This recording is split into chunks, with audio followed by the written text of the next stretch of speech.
Hello there, welcome to a new game as Sweden. It's going to be interesting. We're going for Sweden is not overpowered, which is conquering the Baltic coastline here, and Lion from the North, which is basically winning the inter-war religious war within the Holy Roman Empire on the Protestant side. We don't have to be the leader, we simply have to win the war as Sweden, more or less, which should be, well, fairly interesting, fairly easy, to be perfectly honest. Now, I could improve a relation with Denmark, I could achieve religious unity, or we can improve prestige as the first mission. I think in this case we'll improve the prestige. It's a very easy way to get some, well, stability points and monarch points, if you will. Now, as Sweden, we do have the Swedish ideas, which gives, first and foremost, mostly maintenance, minus 25%, and also plus 20% to infantry combat ability, which is, of course, really useful in, well, the war that we are about to wage on Denmark. We get plus 1 legitimacy from our first, plus 5 to discipline for the second, minus 10 to cavalry cost on the third, manpower recovery, plus 20% on the fourth, stability cost modifier, minus 10% on the fifth, and goods produced nationally, plus 10% on the sixth, and the seventh is a increase in manpower by 10%, as well as allow leader shock plus 1. So we do have some fairly powerful ideas as Sweden, to be perfectly honest. We also do make a fair amount of money here, so we can of course go right up here and improve our army. We're actually going to add, I think, 4 regular regiments to it. We can actually have 12,000 men. We're going to go with 14 here. And interestingly enough, I figured out that I can actually ask the Teutons to support my independence here. And of course we're going to that. That means that I will have a ally, a fairly strong ally in this case, for my inevitable war against Denmark, which will come really soon. What I could also do here is just try and power my navy and basically create a navy that is strong enough to beat Denmark. That would be most likely useful, but it won't really be too helpful. Our navy right now is actually a little bit stronger than the Danes, but we have Norway to take into consideration, and we have of course Holstein, so we could potentially beat that with the help of the Teutons, but it's kind of an awkward one. For the time being, I'll just be looking for nations that I can ask to support my independence. As you can see, Novgorod will join in even. And if I could, for instance, get one more nation to join in here, then things are definitely going to be looking interesting. I can get the Hansa to join in, and let's face it, with the Hansa's power, that means that I'm basically having my independence war here, day 1, scoot 3, and that shouldn't be an issue. As you can see here, Norway and Holstein, Hansa, Novgorod, and the Teutons. So we'll have a fairly substantial lead here, and I can just march my armies, I think, on the Norwegian armies, concentrating on Norway mostly, and I think we should be perfectly capable of causing some distress to our enemies here. So let's just go straight away and declare that independence war. The Pilsen Union has been ended. We lose stability points from that, which I learned.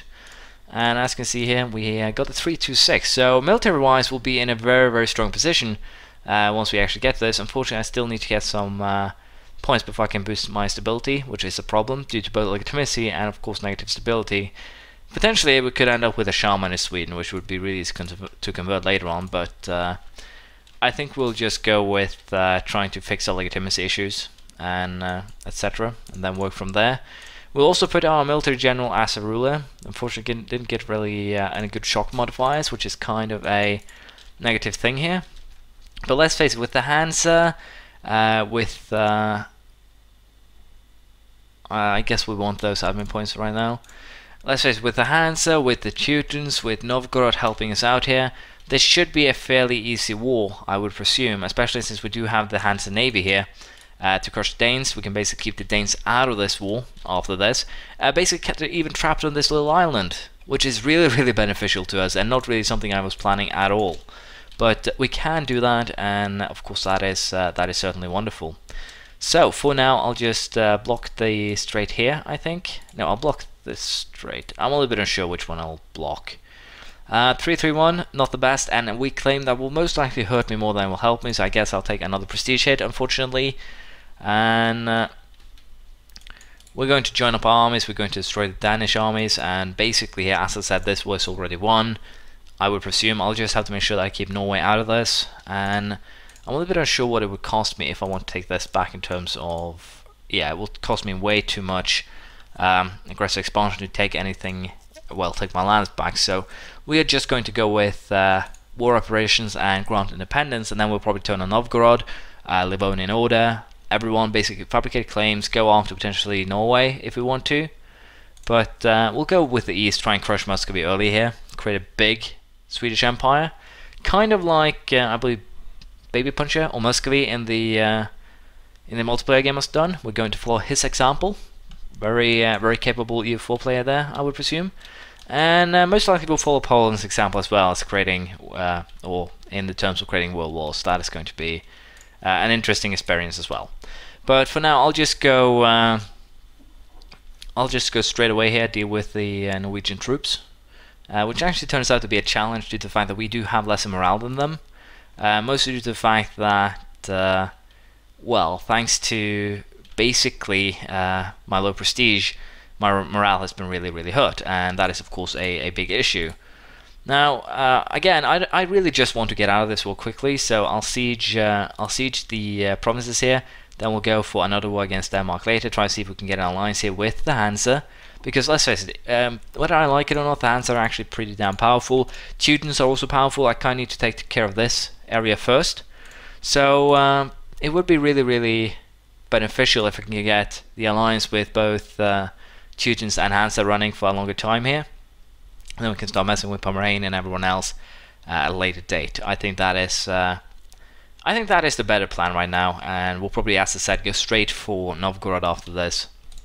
So I'll probably start fabricating claims on Nerva and Ingermanland, because they are basically the two most important provinces to take.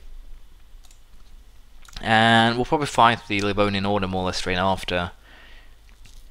Kind of bad with the Teutons, but I think it should be fine. So we'll fabricate claims on Narva, Raval and Ursay, and it should be a really simple one. Again, I'll just have to wait a little bit here, and then the war against Denmark will be over.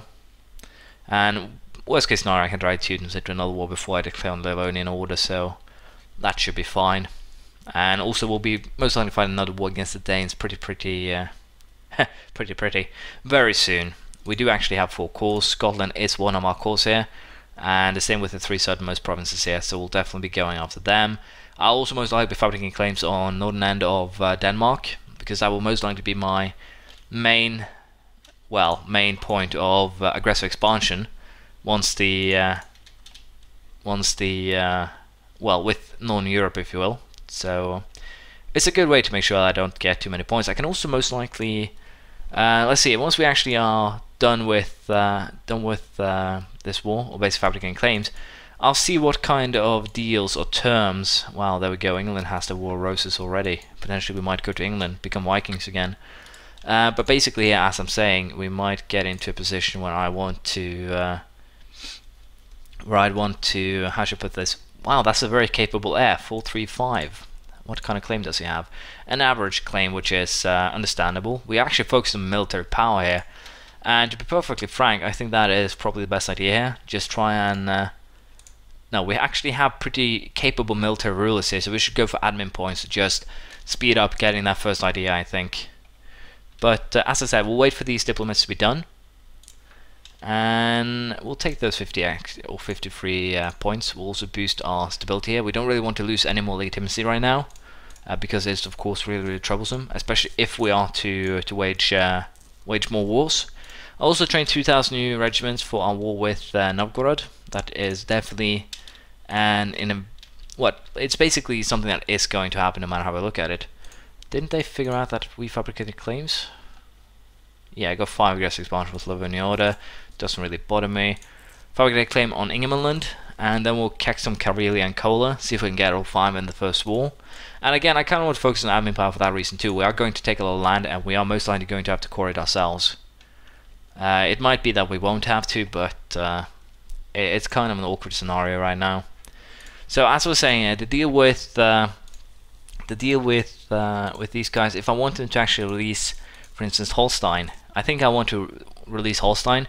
They're a very capable place, and potentially here now the Hansa can just conquer them when they want to.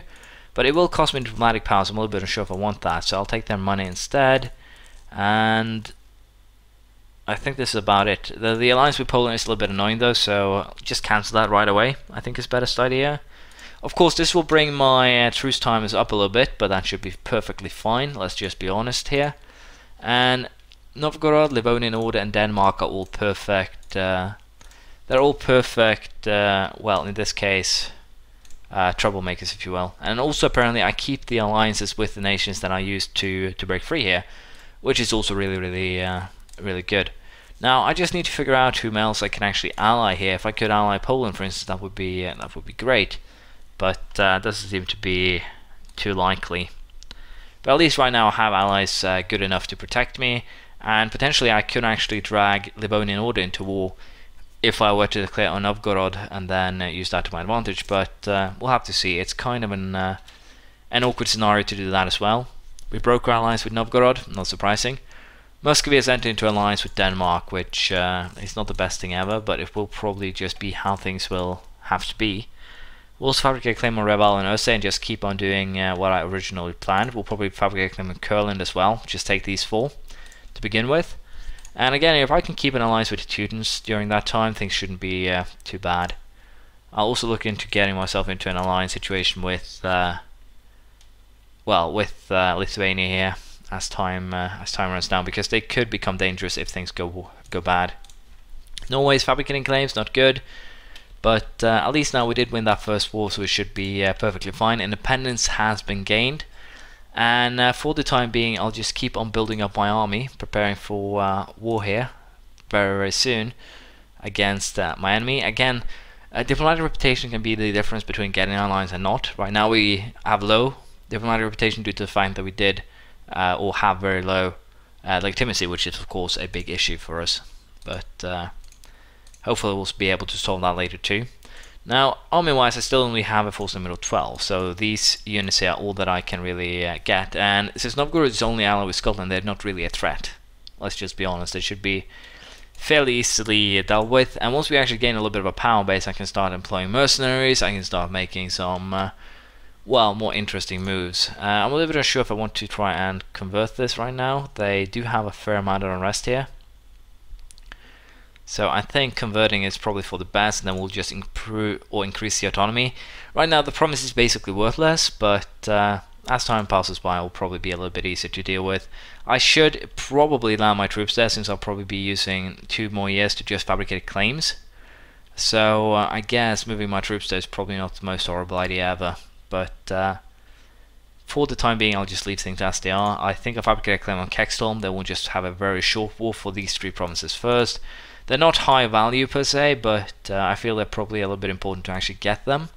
And again, I'm really tempted to just go for a straight out war here with the Livonian Order. Focus on Livonian Order, have Teutons deal with Novgorod.